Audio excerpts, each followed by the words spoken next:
Welcome to Health, Wellbeing and Lifestyle, where professionals in the field inform, educate and inspire the community to be healthier, more balanced and live the lifestyle they love.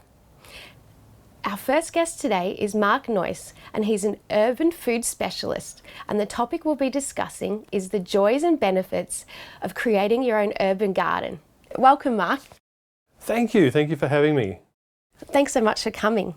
So Marc, what are the joys and benefits of creating your own urban garden? The joys of urban gardening are multiple. There are so many joys of urban gardening, which include your own nutrition, your mental health, contacting and being in contact with your friends and reconnecting with your family that you haven't seen, your long lost aunt that you haven't seen for a while. Urban gardening just gives you that excuse to knock on the door and say, hey, I've got some food, would you like to share a meal with me? I grew this in my own garden. And that's one of the things about being able to give, being able to look after something, looking after your own nutrition, looking after your friends and family. And that's really what the joys of urban farming is about. It's also about knowing where my food comes from. You know, growing your own food, you know what went into it, you watched it grow, you watched it mature, and then you know exactly where that food comes from. And not only that, it's fun. It is just fun to come home and see your garden. Like sometimes I talk to my plants. After a long day, I go out there and I say, hey plants, how are you going? And they seem happy to see me because if you give them the right things in terms of sunlight, water, food, they look after themselves. So not only can we have individuals growing food, we can actually have communities growing food. And I get involved in schools, I get involved in community gardens, and where from nothing a community comes together, and sometimes people are quite isolated and they don't have any friends, they don't have any family nearby, and they're living in a very small space. So to be able to come to a urban farm and meet people, share food and share stories of how to grow food and tips and tricks.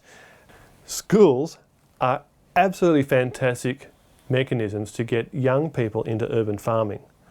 Learning from the ground up how to look after yourself, how to look after others, from growing your own food at home and getting in contact with your food and learning about where your food comes from is just setting up a whole next level, next generation of urban farmers to be self-sufficient. Marc, I live in a small urban environment. How can I overcome some of those challenges in creating my garden? In cities, we live in a concrete jungle. Sometimes there's not a lot of space, sometimes there's not a lot of light, and we're busy too. So sometimes we don't have a lot of time to give to our plants. So these are real challenges. Wind's a really big problem in urban environments. It can get very windy.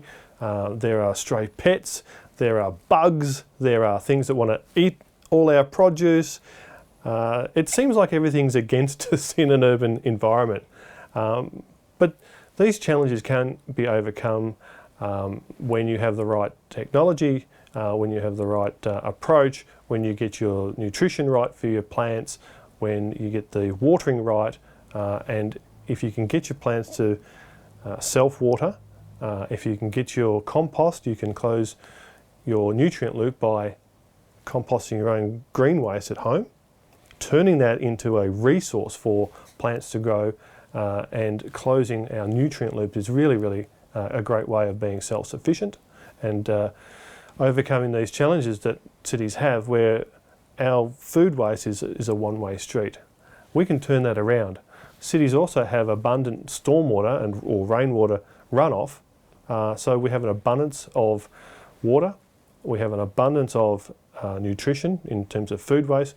We can turn those around in an urban environment to grow healthy, nutritious food, and we can do it in really small spaces. What are some top tricks and tricks for our audience to create their own urban gardens? It depends on what you're going to grow. So if you want to grow tomatoes, for example, they need a lot of sunlight. They need like up to 10 hours of sunlight a day. If you want to grow lettuce and herbs, well, some of these plants can survive and thrive, if you like, on only 4 hours of sunlight. So it really depends on where your balcony's placed, where your sunlight comes in and what you want to grow. So knowing a little bit about the types of plants you want to grow really helps set up where you need to put them, helps set up your urban farm in terms of what produce you're going to get out, and you can grow a lot of food in a very small space. In some cases you can grow up to 25 kilos worth of food in just 1 square metre, which is amazing. So if you think about what an average person would consume in Australia, and that's 75 kilos of vegetables per annum. We should eat 150, but only 5% of Australians get to 150 kilograms of vegetable matter per annum. So we can get our average food consumption in only 3 square metres, which is amazing. So a tip would be find a space that's relatively sunny. Try to protect your plants from the wind as much as possible with either netting, and get yourself a wicking garden bed. Now, if you don't know a wicking garden bed, if you've ever put a dishcloth into the water, you see the water rise up out of the water up the dishcloth. Well, that's wicking. That is capillary action. So that's what draws water up from a water reservoir. And a wicking garden bed allows you to have a self-watering pot plant that has a water reservoir that is always making water available to the plants. And so if a plant has access to water whenever it needs it, it's going to be optimal, it's going to reach its full potential, and you're going to have a healthier garden every single time. Get the other things right in terms of soil nutrition, which is a high quality compost, something very fibrous to help draw that water up out of your wicking garden bed or your self-watering pot plant, and your plant will be as healthy as it possibly can. Get the right nutrition into the compost, and it'll have all the trace elements that it needs. So a good quality potting mix is essential. You can make your own potting mix by composting at home, taking your green waste and turning that into a nutritious source of food for your plants. And technology has come a long way with wicking garden beds these days. So you can have free draining and wicking in some of these systems, which is optimal. Thanks, Marc. That's such good, useful information. If you'd like to know more about Marc Noyce and the benefits of creating your own urban garden bed, please go to his webpage on our website, healthwellbeingandlifestyle.com.au. And after the break, we'll have another interesting guest with another interesting topic. Stay tuned. After the break, Lifestyle GP Dr. Avi Charlton will be talking about natural ways to control and reverse diabetes.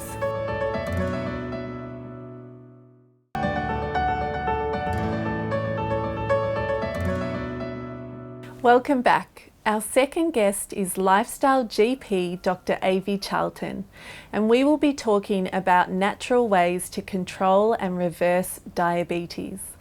Welcome back, Dr. Avi. It's so good to see you again. Thanks for having me, Stephanie. Could you tell us what is diabetes and what is the effects of diabetes on our body and mind? For the purpose of this, we're just going to talk about type 2 diabetes. But to understand type 2 diabetes, there's a stage before we become type 2 diabetic. We call it insulin resistance. So there's a lot of people that are insulin resistant. Actually, a big population of people, up to 80% of the population, can be insulin resistant. These people can have signs that we can see that can show us that there's signs of insulin resistance, especially those people who have increased belly fat. They might have skin tags, or they might be tired, or going to toilet a lot to wee. They might have dark patches under the underarm. So these are the signs of insulin resistance.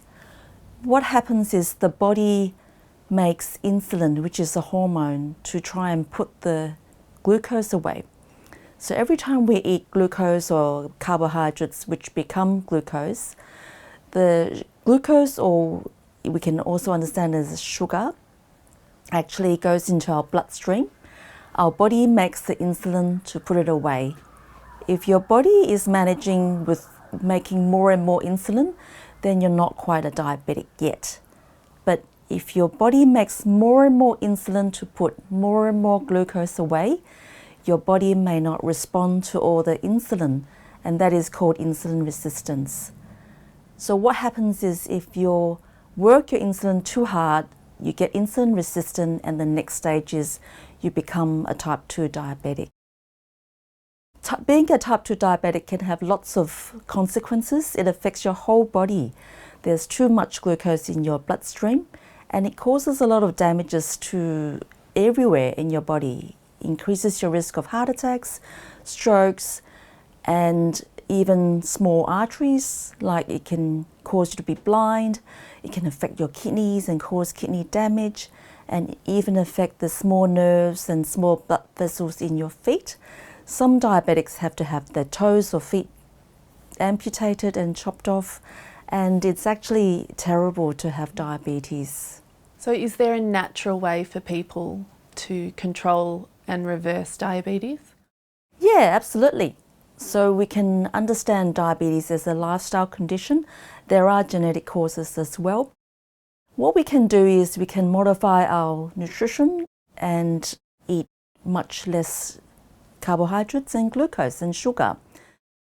And don't forget, there's lots of sugar that's hidden in our processed foods and in all the packaged foods.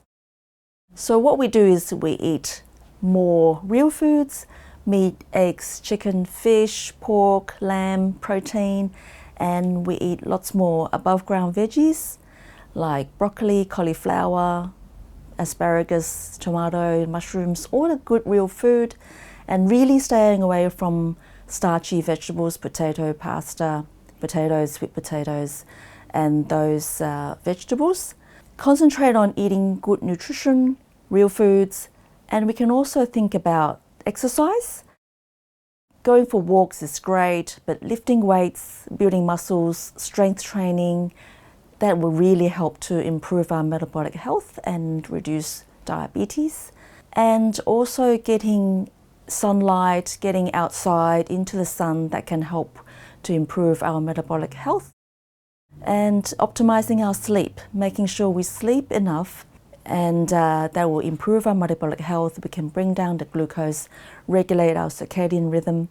Doing all these things can help you improve diabetes, reverse diabetes, and reduce insulin resistance. But we have to remember that if you are diabetic, especially those who are on medications, you need to speak to a professional who are equipped to talk about nutrition. So with regards to nutrition for diabetics, if we can reduce our carbohydrates as much as we can, reducing to a low-carb diet, less than 50 grams of carbs a day, or even a ketogenic diet with much less carbohydrates, less than 20 grams a day, that'll really help to control your diabetes or even reverse diabetes. Your body can heal and your body can improve naturally with improving our insulin resistance. What advice do you have for both of our viewers, those who have diabetes already and those who want to prevent it? Especially for those who have diabetes already, it's important to get professional guidance, especially those who are on diabetes medications or blood pressure tablets. They need to see a health professional who are equipped to talk about this.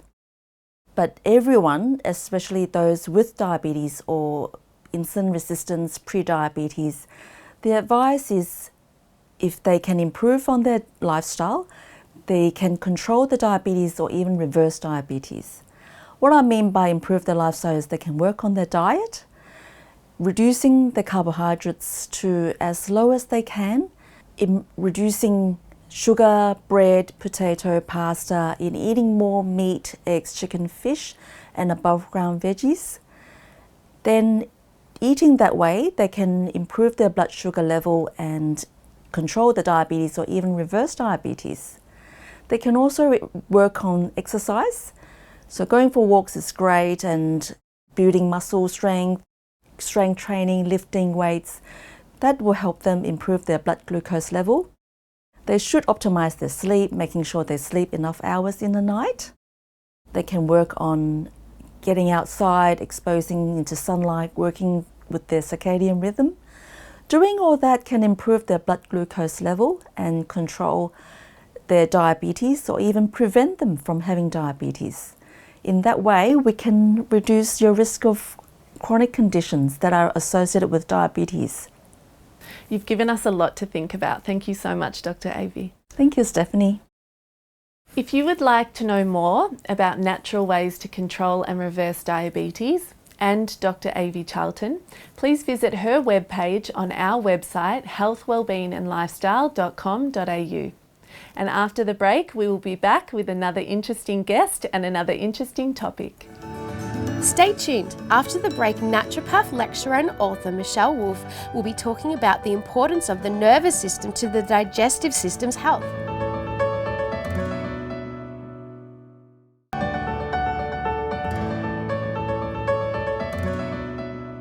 Welcome back. Our next guest is Michèle Wolff, and she's a naturopath, author and lecturer.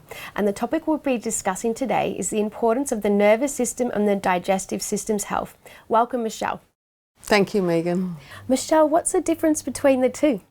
Well, the mind and the nervous system have a big connection. So I'm sure you've experienced the feeling of butterflies when you've been frightened about something. But scientifically, they've now found that not only do we have a brain-gut connection, but also that the gut has its own brain or own nervous system, so to speak. So for an example, it produces serotonin, which is a chemical produced in the brain that helps the nervous system and helps calm the brain. So our lifestyles can have a profound effect on the nervous system, and that has an interaction with the gut. Emotions, they can actually affect the microbiome. So in microbiome tests, which are stool tests, they test over 700 different species now, and there can be an impact on that microbiome through your diet, but there can also be an impact on how you think. So if you're stressed or have an overburden of more negative thoughts, that has an impact on the negative aspects of the microbiome. And also that kind of stress has an impact on your upper digestion, so you won't produce as much pancreatic enzymes from your pancreas or as much hydrochloric acid from your stomach, and the liver's implicated in that as well. So if you're frightened or holding on, it can kind of shrink those digestive chemicals, and it can also have an effect on constipation if you're holding on. Whereas completely different to that, you can have diarrhea if you're very anxious about something, and that can follow the butterfly feeling in the gut. And in your diet, a lot of people have coffee, but if you have a delicate nervous system, when you have a coffee, it will likely make you more anxious, and it will either give you diarrhea or pain in the guts or inflame the gut. The other thing that coffee does is it's a diuretic, which means it makes you pee more, and then that has an effect at moving out magnesium, potassium and calcium, and those are major minerals for your nervous system. So you'll likely become more anxious or more stressed from those coming out. There are also lots of other foods that have an effect on the nervous system and then on the digestion. So any kind of junk food or sugar will make the body more anxious and more depleted, and then have an effect on wiping out your good flora and fauna in the gut, and having a negative effect on that. But if you have whole food, so for example whole grains, legumes, good proteins, lots and lots of plant foods, then you'll get the nutrients for your nervous system. So the main ones being the magnesium, the calcium, the potassium, B vitamins are very important as well. And then the gut will have less effect. Also, if you have long-term worry or you have a very responsible position and you've got things going over and over in your mind a lot, you can develop inflammatory bowel disease. You can also develop inflammatory bowel disease from the wrong food. Oh, fantastic.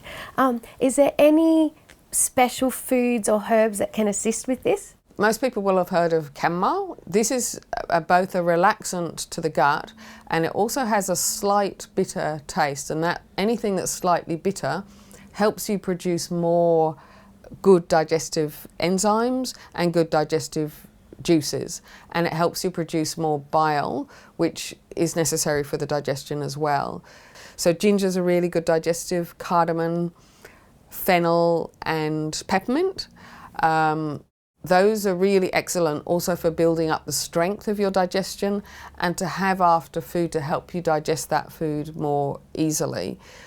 So they might stop bloating and wind and make the whole passage of digestion easier. And you can use these spices generally in your food as well. So the more you use digestive spices, cumin is another one, the stronger your digestion will become. That's great. Do you have any extra tips for our viewers on how to improve their digestive health? Yeah, sure. So firstly, sit down to eat. I think a lot of us eat on the run, eat in the car, eat standing up. So sit down, chew your food really well, and practice one meal a day where you're actually chewing until the food is a liquid in your mouth, because you've got a lot in your saliva in your mouth that starts the digestion of food. Make sure you're generally well hydrated. Make sure that you don't lie down after eating. This weakens the digestion. So you're best to go for a walk for at least 10 minutes after a meal. Avoid eating late at night. So your digestion is strongest when the sun's highest in the sky. So that's normally between 12 and 2. The other thing is to only eat when you're hungry. So if you're eating and you're not hungry, it means you're still digesting the meal from before. That could be the night before. At the same time, don't let yourself get starving. You know, that can be detrimental to the body as well. We need to be nourished as well as have times of fasting. Just a healthy general plate of food would be half a plate of plant food with lots of green leafy vegetables in there. They stimulate the liver to produce more bile and help digestion. A quarter of a plate of carbohydrates, so within that would be starchy vegetables like sweet potato and pumpkin, or whole grains like brown rice, quinoa, buckwheat. And then about quarter of a plate of protein, whether that's animal protein, vegetarian protein or vegan protein. And within that about 20% of good healthy fats. They are very important for your nervous system. And fluid is best to have warm for your gut, so that absorbs more. And you need to have enough for your height and weight. So if you times your weight by 33, so say if you're 60 kilograms and you times that by 33, you'll get the amount of mils, so it might be 2,000 mils, which is 2 litres, that you should have a day. And it's important to drink systematically. Thanks for such valuable information, Michèle. If you'd like to know more about the importance of the nervous system and the digestive system's health and Michèle Wolff, please go to her webpage on our website, healthwellbeingandlifestyle.com.au. That's all for us from today. Bye-bye until next time. If you'd like to know more about our show, please like us on Facebook, follow us on Instagram and subscribe to our YouTube channel.